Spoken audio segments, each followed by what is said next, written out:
How you want to start? From the beginning. Reggae is a people music. People coming together. Ooh, yeah.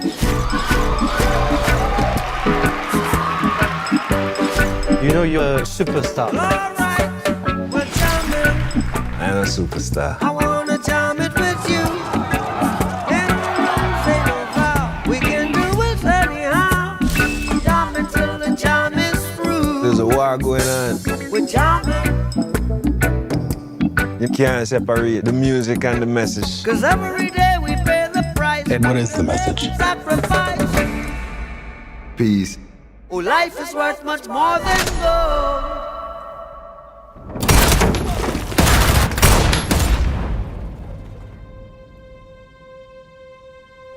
Bob, they try to kill you and your wife. And now you're choosing to return to Jamaica to play a peace concert? Don't you fear for your life?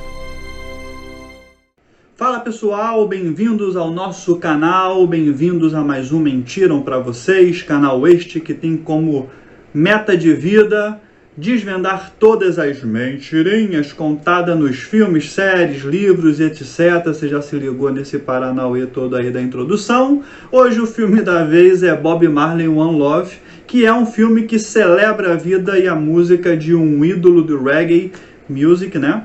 Que inspirou gerações por meio de suas mensagens de amor e união. Mas será que é só isso que está envolvido por detrás de Bob Marley One Love? Não!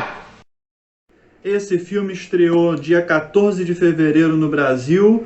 O enredo foca em um período forte de conflitos políticos na Jamaica, terra do Bob Marley, que resultam no exílio dele em Londres, após um atentado a tiros que poderia ter custado a vida do artista. É importante mencionar que muita gente relacionou esse incidente ao apoio que Marley expressou ao primeiro-ministro Michael Manley. Durante o exílio, ele compôs o álbum Êxodos, que culmina no famoso show One Love Peace Concert em 1978. Então, se não for pedir muito, já deixa seu like, e se você não for inscrito, se inscreva no canal, pois isso ajuda o YouTube a entender que o Mentiram Pra Vocês tem relevância, né? Tem conteúdo a agregar na plataforma, e aí ele entrega para mais gente. E se você já é inscrito, meu sincero obrigado de coração, e sem mais delongas, vista-se como um verdadeiro Rastafari e bora para mais um vídeo.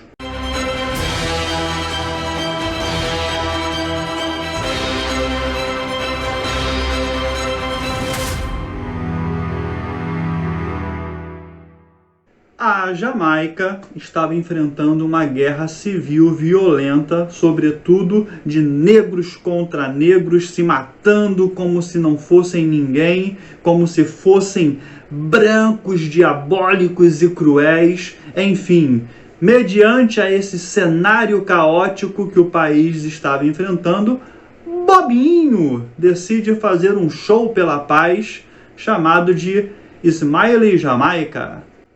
Mas, antes do show, 7 homens atacam Marley, que está junto com a sua esposa e membros da banda, né, durante o ensaio para a apresentação. E aí, esse atentado deixou diversos feridos, inclusive o próprio Bob Marley, e quase que matou a esposa dele, mas felizmente não teve nenhuma vítima fatal. Na sequência, Marley realiza um show, né, 2 dias depois de ter quase morrido, que é o show Smiley, né? E mostra durante o show o ferimento para a plateia e tal. E no show se encontra um dos responsáveis pelo atentado. E após o show, ele segue o artista até sua residência e implora pelo seu perdão. Lindo, né? Mas isso realmente aconteceu? Não! As cenas, na verdade, nunca aconteceram e não passam de liberdades criativas. Você mentiu! Mentiroso! a famosa liberdade poética, que eu, como falo mesmo o português claro, se chama mentira, né? Que foi adotada aí pela cinebiografia, que tem a família do Bob Marley envolvida na produção. Além disso, em uma entrevista disponível no YouTube, link na descrição, Marley diz que nunca viu quem tentou matá-lo. A conversa ainda segue com o entrevistador perguntando a Marley se os responsáveis teriam sido capturados em algum momento, e o artista responde que não, nem pela justiça, nem pela polícia.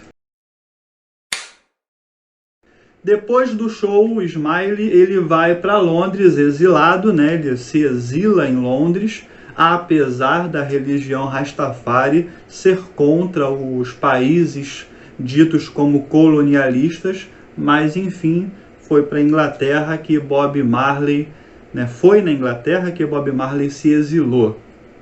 Por sinal, talvez o único ponto terrível do filme seja o CGI do avião chegando em Londres, que está lamentável, uma porcaria deprimente, digno de Estúdio Escarlate. Dá nervoso só de olhar. Ponto interessante, mas que não acrescenta em nada, é o apelido de Bob, né? Todo tempo se referem a ele como Skipper, que significa capitão. E isso tem ligação com o fato dele ser apaixonado por futebol. O futebol era a segunda paixão de Bob Marley, né? Dizem que ele tinha 3 paixões: a música, o futebol e mulher. E aí, por isso, fica o tempo todo no filme. Quem não assistiu ainda, vai assistir. Vale a pena, é um filmaço, tá? E vai ficar vendo chamar o Marley de Skipper. É capitão, porque ele era capitão do time. Inclusive, Bob Marley veio ao Brasil e jogou futebol com Chico Buarque, por exemplo. Tá aí a foto na tela aparecendo. Durante minhas pesquisas para gravar esse vídeo, eu vi muitas críticas ao ator Kingsley Ben-Adir, né, que interpreta o Bob Marley, dizendo que ele não parece com Bob Marley em nada, e eu discordo, tá? Todos os trejeitos de Bob estão nas cenas, tá?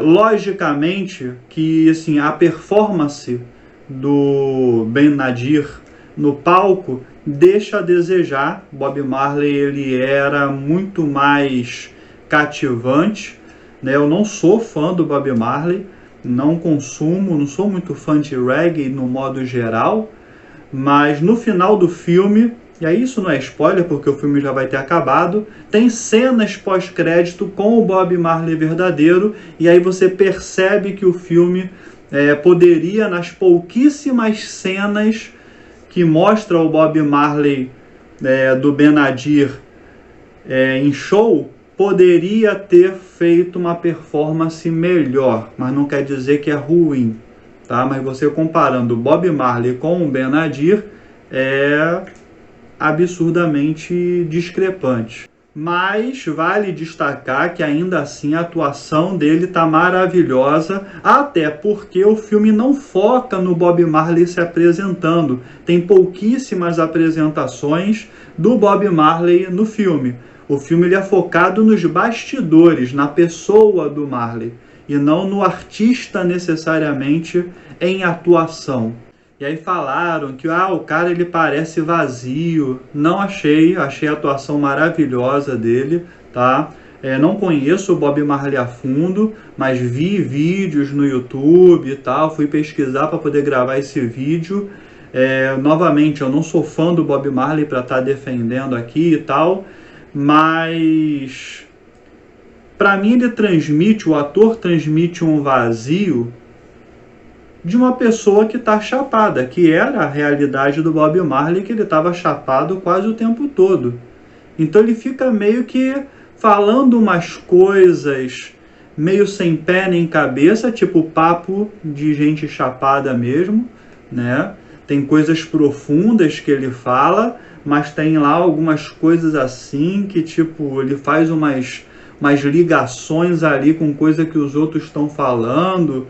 como quando o médico fala do dedo dele que ele machucou, e aí ele associa a religião, e ele dá umas viajadas, é a palavra que eu quero usar, dignas de um chapadão, entendeu? Então, assim, não é vazio, sem expressão. Achei o artista muito expressivo, porém, reflete como que uma pessoa chapada se comunica. E era a realidade do Bob Marley.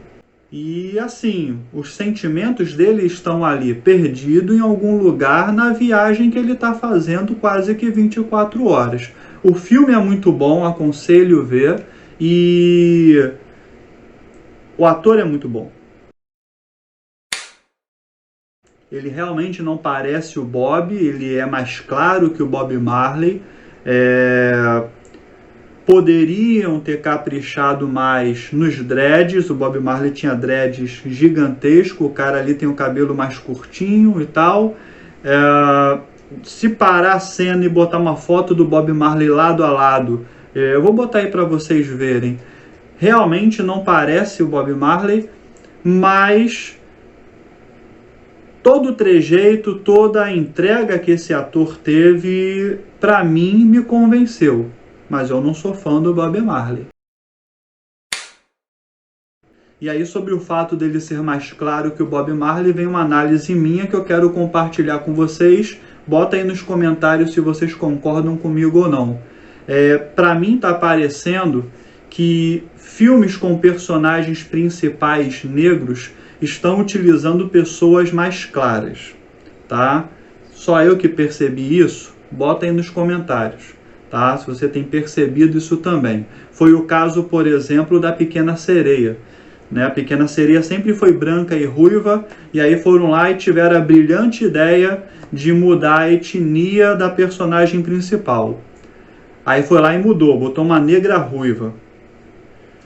Só que uma das irmãs da Pequena Sereia é muito mais negra e representa muito mais a etnia negra do que a personagem principal, que para mim ela é morena, entendeu?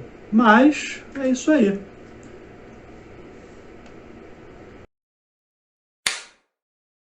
Mas voltando ao Bob, vamos combinar que Bob Marley, ele é uma figura extremamente caricata, né? Assim como, né, não entendam caricata como no mau sentido, caricata no sentido que qualquer um pode parecer com Bob Marley.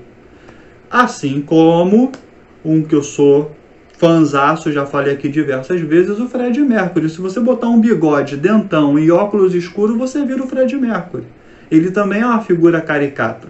E ainda assim, conseguiram fazer essa piada tirada do programa do Pânico na TV. Então, mesmo o Bob sendo caricato, o filme respeitou o mínimo.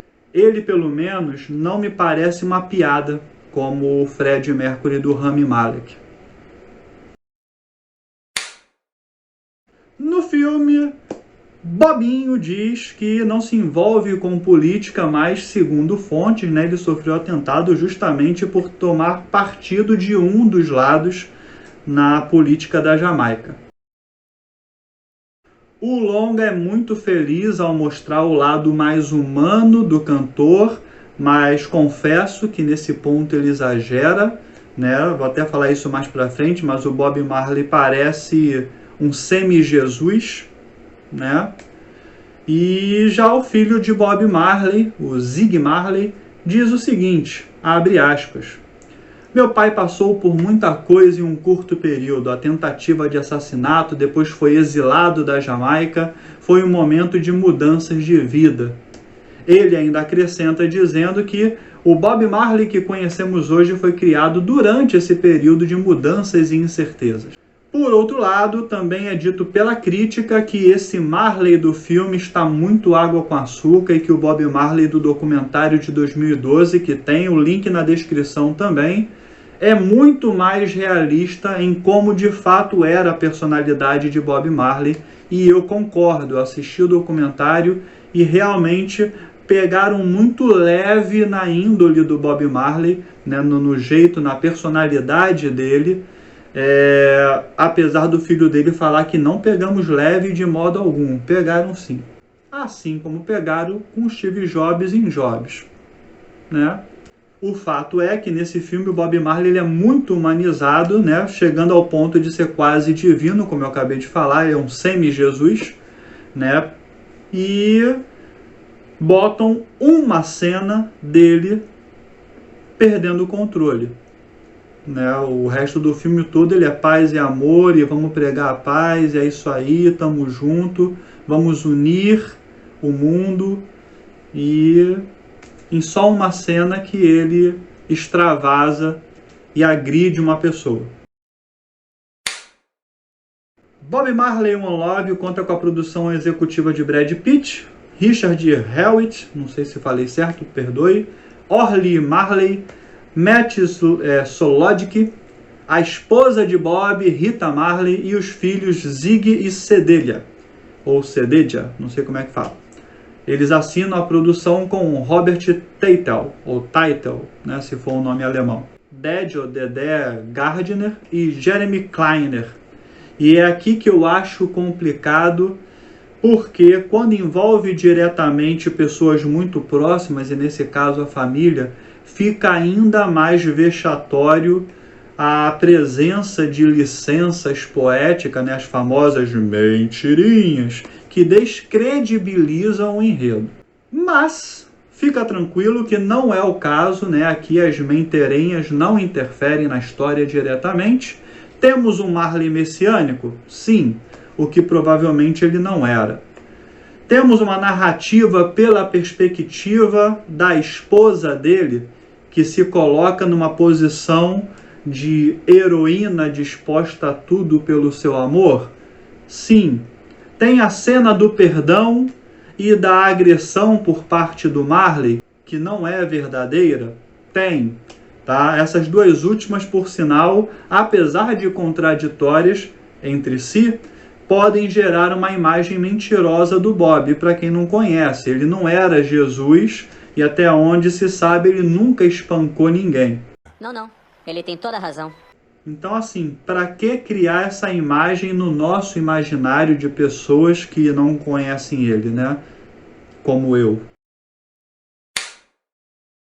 Em coletiva de imprensa, Reinaldo Marcus Green explicou que não foi fácil contar a história do artista em um longa. Capturar a vida de um homem em 2 horas é difícil. Foi necessário encontrar a janela que nos permitiu fazer isso para mostrar o lado humano dele. Explica aí o Reinaldo Marcus Green. E vou dizer o seguinte, eu concordo que seja difícil, né? Ele tocou num ponto muito interessante. Vou até melhorar, de repente, a resposta dele. Não é difícil, é impossível. Até porque se o dia tem 24 horas, você está resumindo dias da vida daquela pessoa em 2 horas de filme. Não dá para reduzir tanto. Mas você pode focar nas coisas que realmente importam. Em um filme de Jesus, por exemplo, a gente não quer ver Jesus indo fazer xixi, ou dormindo, ou falando de futebol com os 12 apóstolos.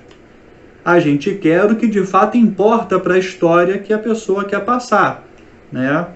Mensagem bonita, perseguição, traição, morte e ressurreição. Acabou o filme, baita filmaço, deu o recado, não inventou a roda, não inventou que ele fugiu com Maria Madalena, ou que Judas era gay, não botou Pôncio Pilatos como negro e não botou Maria Madalena como empoderada. Tá aí a receita do sucesso.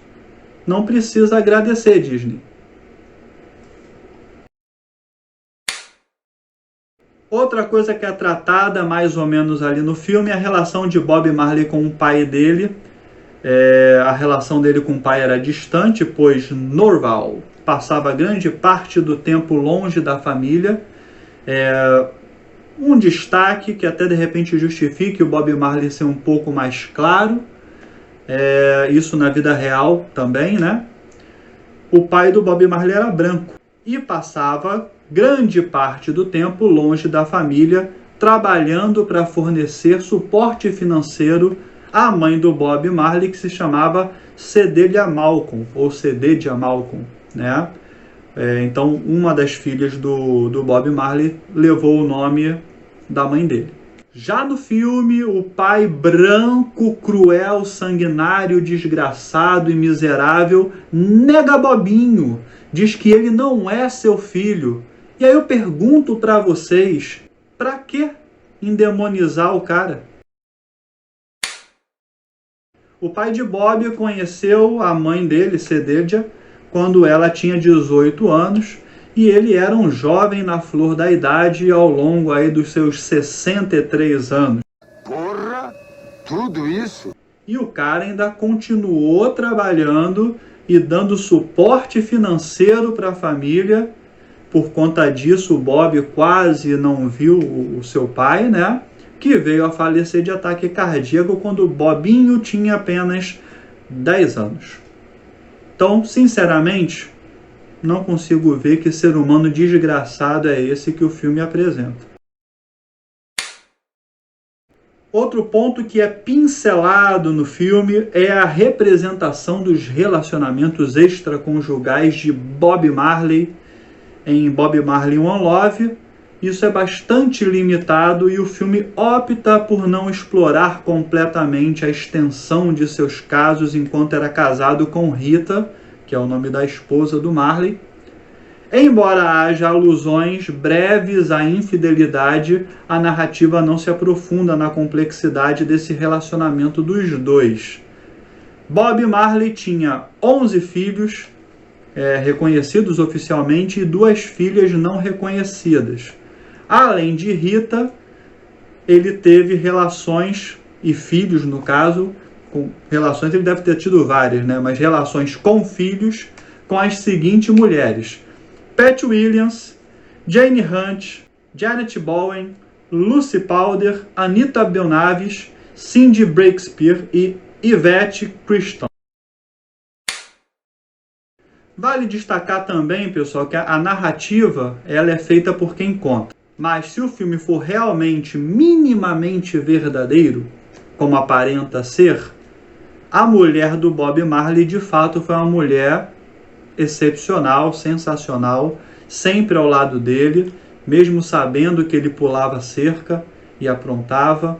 Ela ficou ali com ele até o final. Ela também pulou a cerca, né? Mas o fato, tem até algumas entrevistas que ela fala que tinha medo de pegar AIDS, por exemplo, porque ele saía comendo tudo quanto é mulher. E aí, por conta disso, eles começaram a ter uma relação de praticamente amigos e não necessariamente de marido e mulher. Vale também ressaltar que quando Bob conheceu Rita, ela já tinha um filho, tá? E ele assumiu os 2 filhos dela fora do casamento. Esse que foi antes de conhecer o Bob Marley, e ela teve também um relacionamento extraconjugal em 74, nada mais justo, já que o marido estava pulando a cerca adoidado, e aí ela engravidou e teve uma filha, Stephanie, e aí o Bob foi lá e assumiu a Stephanie também. Sobre as puladinhas de cerca da Rita, o filme não conta nada sobre isso, né? Lógico, né? Por que será? Não é? E aí eu digo para vocês, estão vendo como o poder da narrativa é complicado? A mulher dele está por detrás da produção. E aí esse é o perigo que eu mencionei. Inevitavelmente, a história distorce, alguns fatos são ignorados sem querer, né?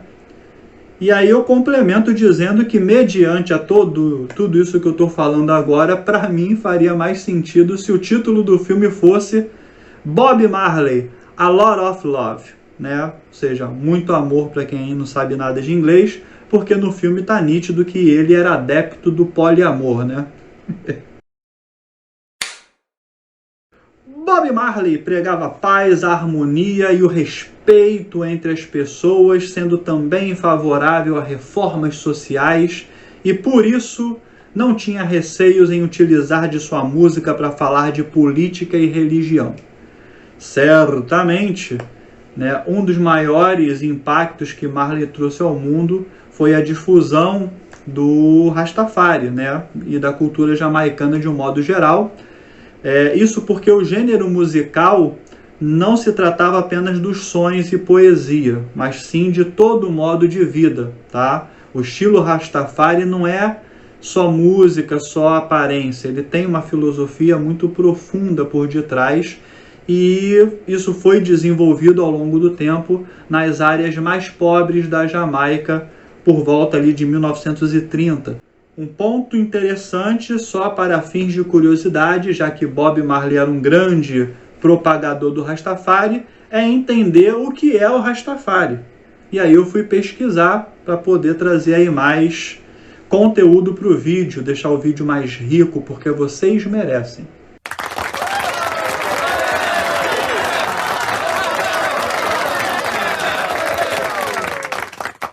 Bom, o Rastafari, pessoal, é um movimento religioso afro-jamaicano que proclama Haile Selassie ou Selassie, né? Tem lugares que variam esse último que é o último imperador da Etiópia, e para os Rastafaris eles acreditam que ele é a reencarnação de Jesus Cristo, ou como em alguns casos a própria representação de Deus, né, de Jeová, e por isso que no Rastafari eles fazem tanta alusão a Jah. Jah é a forma abreviada que eles utilizam para Jeová. Responsável pela propagação do Rastafari, a vida e a música de Marley foram profundamente influenciadas por sua fé. Desse modo, um dos traços mais marcantes da prática religiosa de Bob é o uso da maconha, já que para os Rastafaris o consumo da maconha é sacramental e está defendida em diversas passagens na Bíblia. Tá bom. E para eles é essencial fumar maconha para poder entender o que Jah quer dizer em seus cultos, orações. Né? Eles acreditam que Deus fala diretamente com eles, e por aí vai. Quem sou eu para discordar, né? Vale destacar que o consumo de nenhuma outra droga é permitido, tá? Marley era vegetariano, por exemplo, não consumia álcool, porque o Rastafari condena também o consumo de álcool.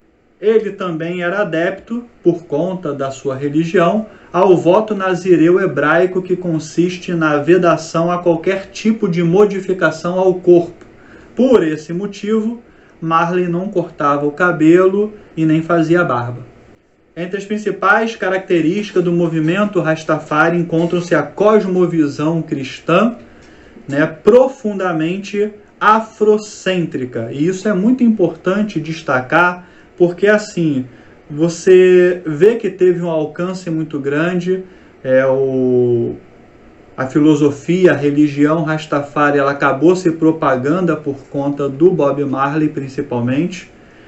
Vamos até falar sobre isso daqui a pouco. Ela foi muito difundida nos Estados Unidos, por exemplo, mas,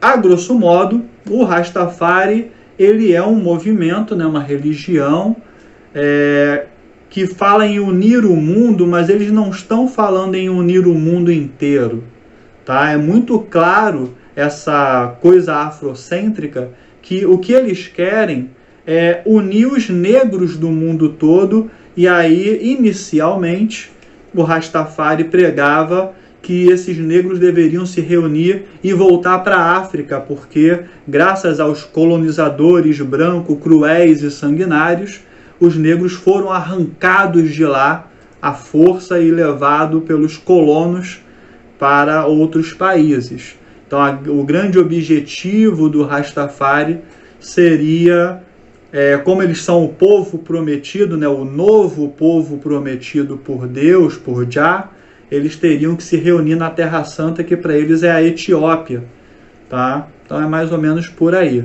Então o branco não está incluso nessa filosofia do Rastafari.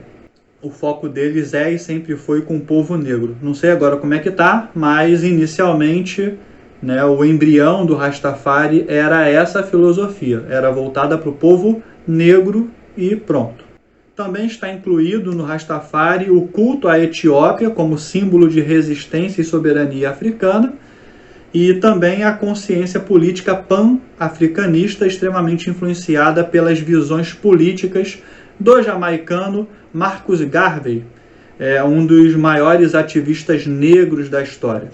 Nesse sentido, Marley sempre foi um forte defensor dessas concepções políticas, e em entrevistas e através das suas músicas, tendo, por exemplo, se apresentado na festa da independência do Zimbábue.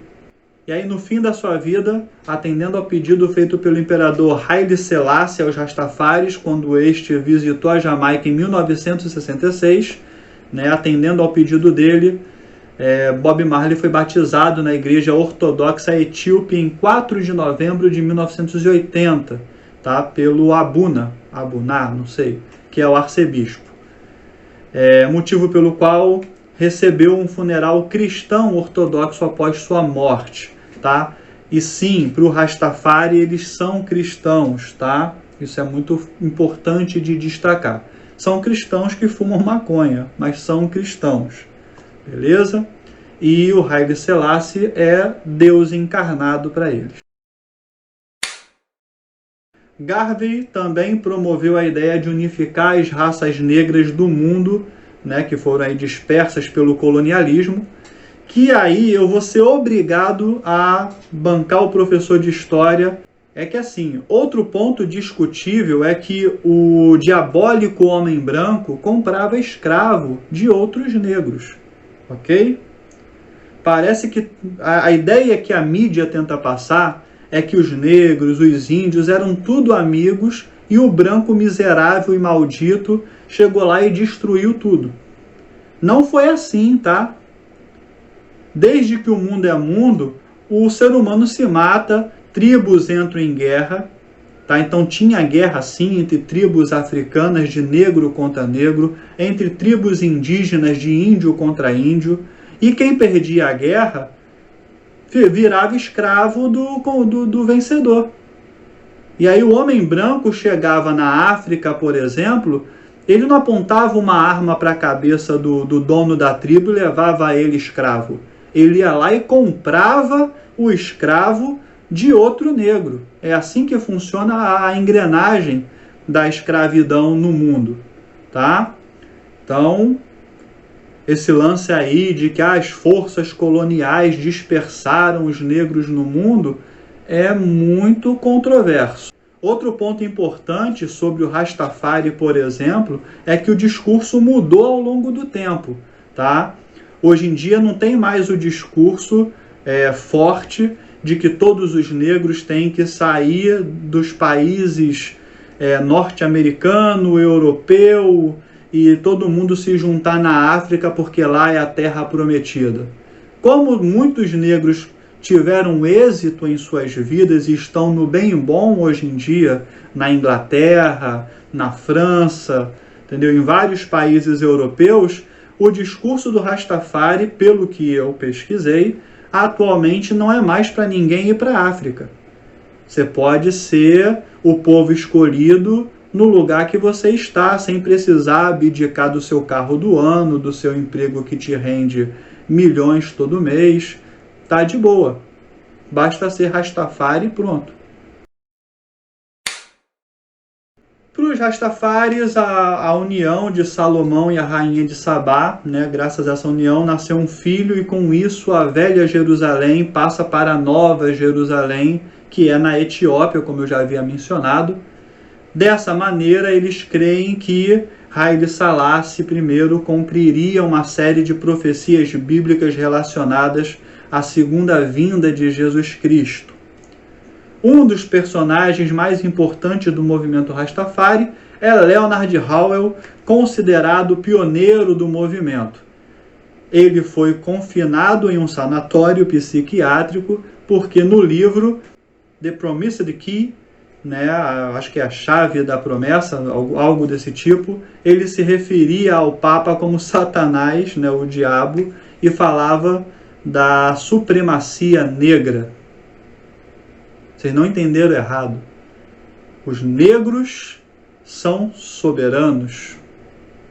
A gente já ouviu esse discurso em algum lugar, só que com outra etnia, né? Selassie, ou Selassie, né, a quem o Rastafari reverencia como Jeová encarnado, morreu dia 27 de agosto de 1975, oficialmente por complicações decorrentes de uma cirurgia de operação da próstata. Essa versão, por sua vez, é contestada por seus apoiantes e familiares que entendem que o ex-imperador, na verdade, foi assassinado na sua cama. A morte dele foi descrita por seus seguidores como uma desaparição ou arrebatamento, já que eles se negam a acreditar que seu Messias morreu. Outro ponto interessante do filme é que no filme o Pelé é citado, muito rapidamente, mas é citado, né? E aí o filho do Bob Marley fala o seguinte: falamos sobre Pelé no filme porque meu pai amava o Pelé e queríamos homenagear esse amor pelo Brasil e pelo futebol, que também desenvolveu uma relação especial com o país. Meu pai me ensinou a amar o Brasil. Ou será que não? E aí eu vou ser obrigado também a dizer o seguinte: eu adoro esses artistas que dizem que amam o Brasil, cara. Igual os que dizem que são da esquerda, tipo Caetano Veloso, Gilberto Gil, Chico Buarque. Ah, nós somos da esquerda. E aí optaram por ficar exilado aonde? Inglaterra, né, seu Caetano e seu Gil? Itália, né, seu Chico? Ninguém quer ir para Cuba, para a Rússia. Estranho, né? E no caso do filho do Bob, que botou palavras na boca do pai dele, dizendo que ele amava o Brasil, é igual falar que adora criança, mas não tem filho, né? Porque o filho dos outros, melequento, pirracento, desobediente, uma hora vai embora da tua casa. Agora, quando é seu 24 horas. Aí o negócio muda de figura, né? Fechando o raciocínio, se Bob amasse o Brasil, como o filho dele diz, eu não desacredito que ele gostasse do Brasil, tá? Agora, amar é uma palavra muito forte. Se ele amasse o Brasil, como o filho dele diz e como muitos gringos dizem que amam o Brasil, Bobinho teria se exilado aqui. Mas ele foi para onde? Para a Inglaterra. Dois dos discos mais importantes da carreira de Marley, Catch a Fire, de 73, e Natty Dread, de 75, foram sucesso de vendas e estavam cheios de símbolos e motivos que pregavam o rastafarianismo. Tá? Na época do lançamento de Rastaman Vibration, de 76, já havia Rastafari em quase todas as cidades britânicas e em muita parte dos Estados Unidos. Jovens negros usavam cabelo com os mesmos dreadlock de Marley e vestiam roupa com as cores da Etiópia, verde, amarelo e vermelho. O filme tem uma cena de racismo, mas não é contra negro, é contra branco. Isso mesmo que você ouviu. O integrante branco do grupo ali de Marley, né, que andava com Marley, e aí eu estou falando de Chris, né, que era o produtor e empresário da banda, sofre racismo por parte do grupo Rastafari que está ali. Tá? A cena é muito rápida e pode realmente nunca ter acontecido. Não achei nenhuma fonte que comprove esta cena. Mas está no filme, assim como a cena do Hotel Taj Mahal, onde o coitado do Arjun, que nem existe, sofre preconceito de uma mulher branca e diabólica. Então, se a cena do Arjun é racismo, nada mais justo do que entender que a cena do Chris também é racismo. Peter e Bunny, que eram no início da parte do trio de vocalistas junto com Marley da banda Wailers, saíram do grupo, né, segundo o site popfantasma.com.br, porque não queriam ficar fazendo turnê fora da Jamaica, né, nos Estados Unidos e na Europa, até porque o Rastafari condenava esse tipo de mistura, e também passaram a não concordar com o estilo hedonista que Marley desenvolveu. Para quem não sabe, o hedonismo acredita que a busca incessante pelo prazer e a negação das dores são meios para encontrar a felicidade. Resumidamente, o hedonista ele quer encontrar prazer em tudo que ele faz. Inclusive, no filme, Bob parece se perder em seus princípios e em seus hedonismos, parece estar se desviando do que pregava o Rastafari e ele começa a gostar do luxo e da riqueza. Lógico que o filme não escancara isso, porque é a família dele que está produzindo, mas dá a entender que o poder e a fama teriam subido a cabeça de Marley. Além, é claro, da maconha, né? Me arrisco a dizer que ele possa, em certo momento da vida dele, se isso for verdade, e sobre o efeito da maconha também, realmente ter acreditado que ele era uma espécie de novo Messias para o Rastafari. No show One Love, Marley chamou ao palco o então primeiro-ministro jamaicano Michael Manley, líder do partido PNP, e Edward Seaga, líder do partido de oposição, para que dessem a mão e fizessem um juramento de paz. Aqui eu vou entrar num ponto delicado que é o câncer que matou Bob Marley. Não vou opinar, tá? Porque isso está ligado diretamente à religião dele, Rastafari. Ele não morreu de câncer porque fumava maconha, tá? Ele morreu de um câncer que deu na pele dele. E eu não quero ofender a religião de ninguém, longe de mim. Mas quem já assistiu o quadro desse canal chamado Deus Tá Vendo, sabe mais ou menos como é que é minha posição sobre fanáticos religiosos, tá? Mas o fato é que Marley e sua família recusaram o tratamento contra o câncer, tá? Por duas razões.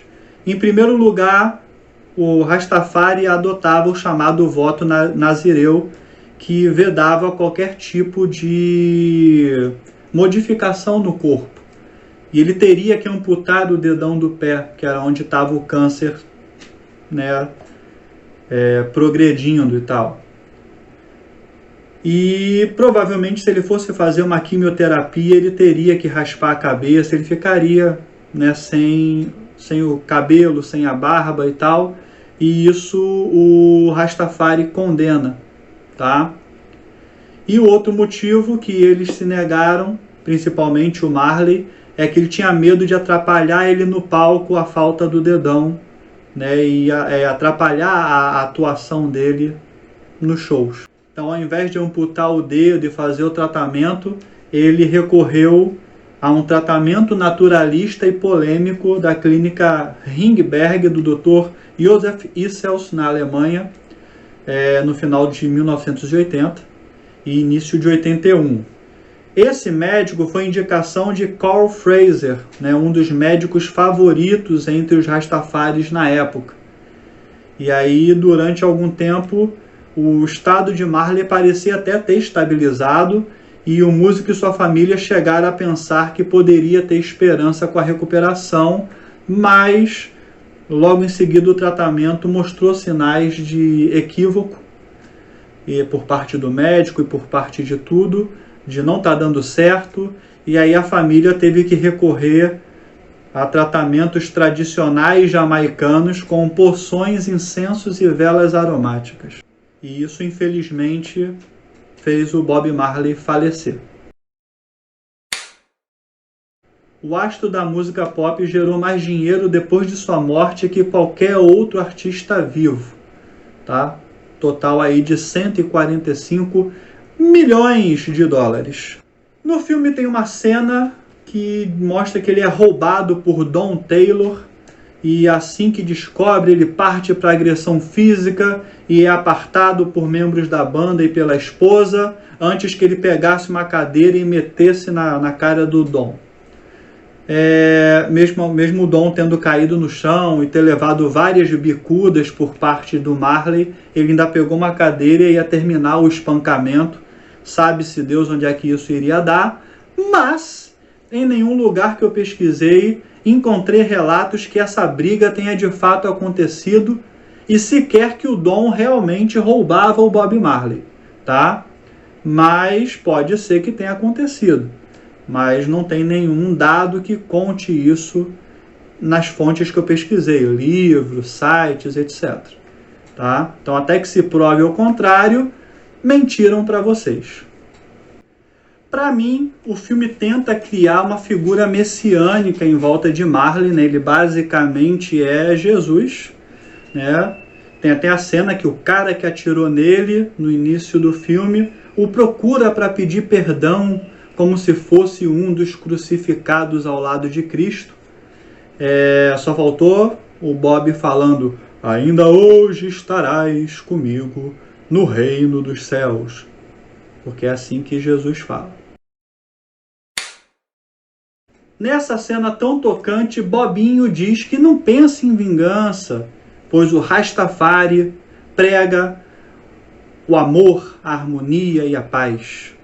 Mas, cenas antes, como vocês puderam aí escutar eu contando, ele espancou o Don e ia utilizar uma cadeira para terminar o serviço.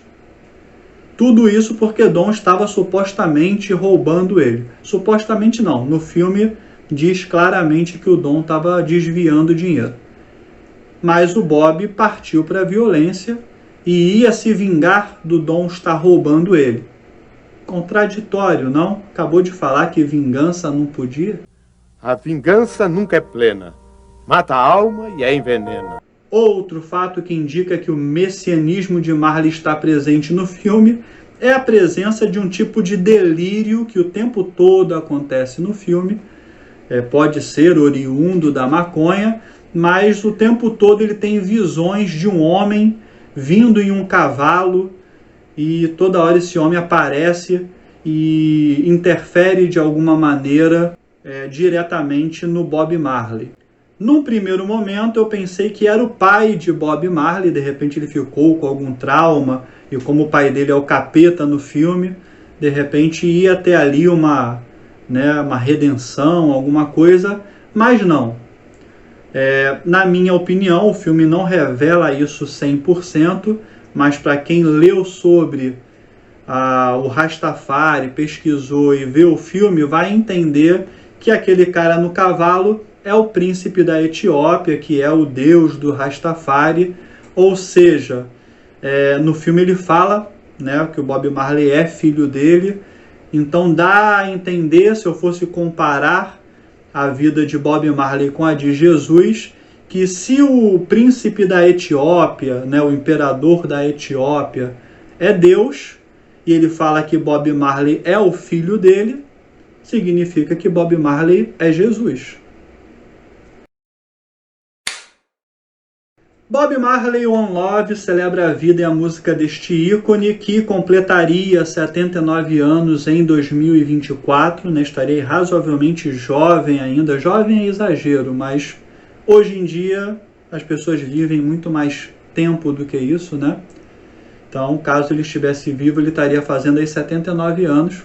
A cinebiografia passa por momentos de destaque da vida de Bob Marley, como o início da carreira na música, a luta em defesa da paz, que foi o que marcou a vida dele de um modo geral, e obviamente o atentado que quase tirou a vida dele logo no início do filme. Mas, será que a mensagem de Bob deu resultado na Jamaica?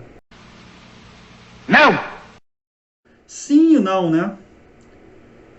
A Jamaica está mais unida, porém continua mais violenta do que nunca. Em 7 de dezembro, o primeiro-ministro jamaicano Andrew Holmes tomou a decisão de estender o estado de emergência que havia decretado em outubro devido ao aumento de homicídios ocorrido na ilha durante o ano de 2022. De acordo com dados, foram registrados 1.374 assassinatos neste ano até agora, o que coloca a Jamaica entre os países com a maioria de taxas de homicídio do mundo. 4 pessoas são assassinadas diariamente no país, segundo informou o próprio governo, em uma nação de apenas 2,9 milhões de habitantes. O portal Insight Crime afirma que em 2021 a Jamaica teve a maior taxa de homicídios do mundo e, de fato, Kingston, a capital, às vezes é chamada de a capital mundial do crime.